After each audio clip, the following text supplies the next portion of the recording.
Eh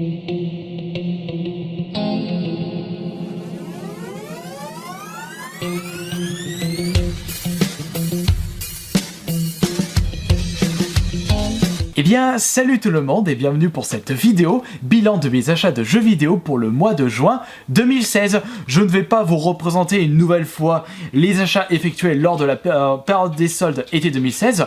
Pour le premier jour, puisque j'ai quand même trouvé un petit truc en plus que je n'avais pas récupéré le premier jour. Et en ce qui concerne le gros lot rétro gaming à 400 €, eh bien je vais seulement vous représenter les objets que j'ai décidé de garder pour ma collection de jeux vidéo.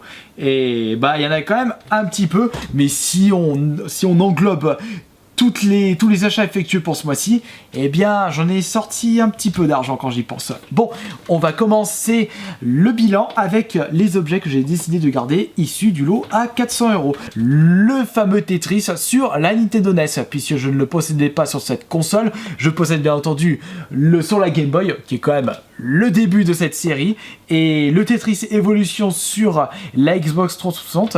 Et d'ailleurs, quand j'y pense, j'ai toujours apprécié ce bon vieux casse-briques. Très mythique ce jeu, mais je trouve qu'il a énormément de charme lorsque l'on joue à plusieurs. Il était tout à fait logique que je décide de récupérer pour ma collection le Pac-Man en boîte. Cependant, la boîte de ce jeu est en assez mauvais état, comme vous pouvez le remarquer. Et en plus, le souci, c'est qu'il n'y a pas de notice. Bon, après tout, moi, les notices, c'est pas grave, c'est pas un drame. Mais au moins, étant donné que le jeu était resté dans la boîte, eh bien, il est en très bon état, contrairement à la boîte.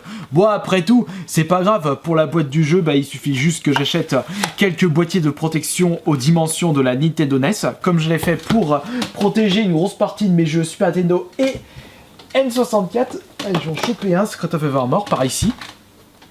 Et c'est assez cool d'utiliser ceci pour remettre en forme les boîtiers assez abîmés. Et j'ai utilisé ce système pour mon Killer Instinct, puisque le boîtier était assez abîmé.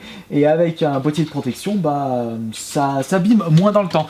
Normalement, je devrais faire ceci pour tous les jeux que je possède en boîte, mais j'ai pas encore acheté les boîtes. Et pour les jeux de 64 et Super Nintendo, j'avais pas assez de boîtes de protection. Voilà. En ce qui concerne la N64, eh bien j'ai gardé, bien entendu, NFL Quarterback Club 99 et Nagano Winter Olympic 98. Bon, pour les jeux les Jeux Olympiques, que ce soit hiver ou été, j'ai toujours été fan. De toute façon, j'avais eu une grosse nostalgie à l'époque de la Super Nintendo où je squattais pas mal un jeu de sport d'hiver et un jeu de Jeux Olympiques, mais sur la Mega Drive. Je ne sais plus comment il s'appelle ce jeu-là. Bon, ça me reviendra. Moi, comme d'hab, la mémoire, c'est zéro pointé. Et en ce qui concerne NFL Quarterback, je ne suis pas trop fan des jeux de sport, ou plutôt des jeux de football américain. Et football tout court, j'aime pas non plus. Aux États-Unis, ça s'appelle soccer. Comme c'était un jeu en boîte qui est en assez bon état, je me suis dit, bah, je vais quand même le garder pour ma collection. Et j'ai également gardé pour ma collection 2 jeux PS1. Légende, je ne peux pas vous dire ce que c'est comme style de jeu, puisque c'est la première fois que je le voyais, et comme il était en très bon état, je dis je vais le garder pour ma collection, et bien entendu, c'était tout à fait logique que je garde pour ma collecte Medieval 2, même si à l'époque, et à l'heure actuelle, je ne l'ai toujours pas fait ce Medieval 2. J'ai énormément squatté le premier opus, mon tout premier jeu PS1, à la nostalgie. Après, je ne sais pas si celui-ci est de meilleure qualité ou s'il a baissé en qualité par rapport au 1. Je sais que d'après mes souvenirs, Johan m'avait dit qu'il est plus compliqué le deuxième opus par rapport au premier opus, mais il reste tout aussi loufoque.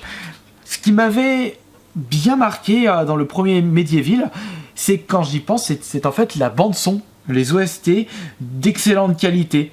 Et genre discuter avec Johan en ligne sur Payday 2, et on est en train de se rendre compte que le point le plus important dans un jeu vidéo chez nous, eh bien, c'est la musique, c'est l'OST, c'est ce qui va beaucoup jouer en ce qui concerne comment on appelle ça ? Quand on va se remettre dans le jeu. S'il n'y a pas une bonne musique, bah, ça va pas nous motiver à nous replonger dans le jeu.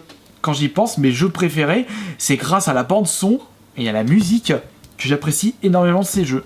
F0GX, bien entendu, pour ne citer que lui. Maintenant, on va passer aux petits achats effectués dans les vides-greniers. Et après, je vous montrerai des achats magasins. On va commencer avec Splinter Cell Trilogy, classique HD, pour la PS3. Je l'avais acheté dans un vide-grenier, j'avais oublié de vous le présenter puisque j'avais oublié de filmer, pour 3€ seulement. Il y avait un tas de jeux PS3 qui traînaient dans un stand, beaucoup de titres que je possédais, d'autres qui ne m'intéressaient pas, apparemment un petit peu trop cher. Je demande le prix de celui-ci, 3€, je dis ah bah tiens, je prends Splinter Cell Trilogy à 3€, ça mange pas de pain. Et peut-être que je devrais me remettre sur cette série. Je ne sais plus lequel j'avais testé sur la GameCube à l'époque. Je pense que c'était le premier opus, ou alors Pandora Tomorrow. Mais c'était assez lent. Et ça m'avait pas plu, je me faisais chier. Donc peut-être que Chaos Theory est un peu plus dynamique, comme pour le Splinter Cell sur la Xbox 360. Je sais pas, vous, les spécialistes de la série, vous pourrez me dire dans les commentaires si ces trois-là sont aussi lents. Et là, ça risque pas vraiment de m'intéresser. Ensuite, un autre achat effectué en vide-grenier, une grosse surprise, puisque c'était la première fois que je vois ce jeu. Je n'en connaissais même pas l'existence. God Hand, qui est un jeu édité ou développé par Capcom. D'après ce qu'on m'a dit, c'est pas un super jeu de chez Capcom, mais je viens de lire derrière que ce jeu a été fait par les créateurs de Resident Evil, Devil May Cry et Beautiful Joe. Créateur de Resident Evil. Lequel déjà? Est-ce que ce serait l'un des petits stagiaires? J'en sais rien. Je pense pas que ce soit Shinji Mikami. Oh, peut-être que je me trompe, mais ça m'intéresse plus pour Beautiful Joe, puisque c'est un jeu que j'ai pas mal squatté sur la GameCube, le premier opus, parce que le deuxième il m'a pas plus tant que ça, j'ai fait le premier niveau et basta luego. Et donc peut-être que ce God Hand est de bonne qualité, mais je pense pas qu'il faut s'attendre à un jeu exceptionnel. Puisque c'était un jeu exceptionnel, on en a entendu plus parler. Avis personnel bien entendu. Et pour 50 centimes, j'ai récupéré Spyro 2, le Gateway to Glimmer. Spyro, j'ai seulement joué et terminé le 1. Le 2, je le possédais déjà dans la collection. Je pensais que je l'avais pas. Et donc, il va partir à la vente. Et j'avais également pu acheter ce gros lot de jeux Super Nintendo pour 100€. Oula, ça commence à faire un petit peu cher pour des prix vide-grenier. Je vous l'accorde. Mais tout de même, regardez. On a 2 cartouches seules. Et surtout, 4 jeux Super Nintendo complet avec notice, cale polystyrène et en état mint ou mint, je sais pas comment vous l'appelez, M-I-N-T. Et c'est pour ça que j'ai décidé de mettre un petit peu plus le prix pour ce lot Super Nintendo. À la base, la personne vendait 15€ la cartouche ou 20€, non 25€ le jeu. Et j'ai demandé, bon, vous faites combien pour le lot complet? Parce que j'étais tenté seulement pour les 4 jeux en boîte, j'avais demandé 80€ pour les 4 jeux, mais il n'était pas tenté. Et après discussion, on était parti pour une base de 100€ le total avec les 2 Mario Bros. Donc ceux-là, partir à la vente puisque je les possède déjà. Je crois que les 2, je les ai en boîte. Non, pas le All-Star, c'est Joan qui le... Si. Je possède les 2 en boîte, le All-Star et le World. Et donc, pour les jeux en boîte... Il y a même quelques personnes qui se demandaient si ce n'était pas non pas des cartes mode, mais plutôt des reproductions de boîtes. Et c'est là que je me suis posé la question au vu de la qualité de ces boîtes et de l'état. Puisqu'en ce moment, comme vous le savez, il y a beaucoup de reproductions de boîtes de jeux Super Nintendo 64 qui sont en train de se trimballer, surtout pour des jeux qui sont assez recherchés ou surtout qui se vendent hyper cher. Je prends par exemple des Demon Crest, Vampire Kiss, on a également quoi? On a des Zelda Link to the Past aussi, si je ne peux citer que lui. Il y a aussi Fireman. Et il y a aussi, je l'ai aussi, c'est Sunset Riders qui se travaille au niveau de la reproduction de la boîte, pour les versions PAL bien entendu. Et c'est pour ça que je me suis posé la question, mais est-ce qu'une personne va se faire chier à faire des reproductions pour des jeux qui ne sont pas si recherchés que ça, qui ne partent pas super cher sur internet. Surtout que dans deux de ces boîtiers, on a encore des étiquettes de l'époque promo Super Nintendo. Et si vous regardez en détail combien coûte une reproduction de qualité pour un boîtier de jeu Super Nintendo, eh bien vous en avez pour 15-20 euros. Je ne suis pas le spécialiste là-dedans, donc je ne peux pas vous répondre correctement. Et donc, pour les 4 jeux en boîte, nous avons donc Pack Attack. Et ils sont tous complets, ils ont tous leurs notices.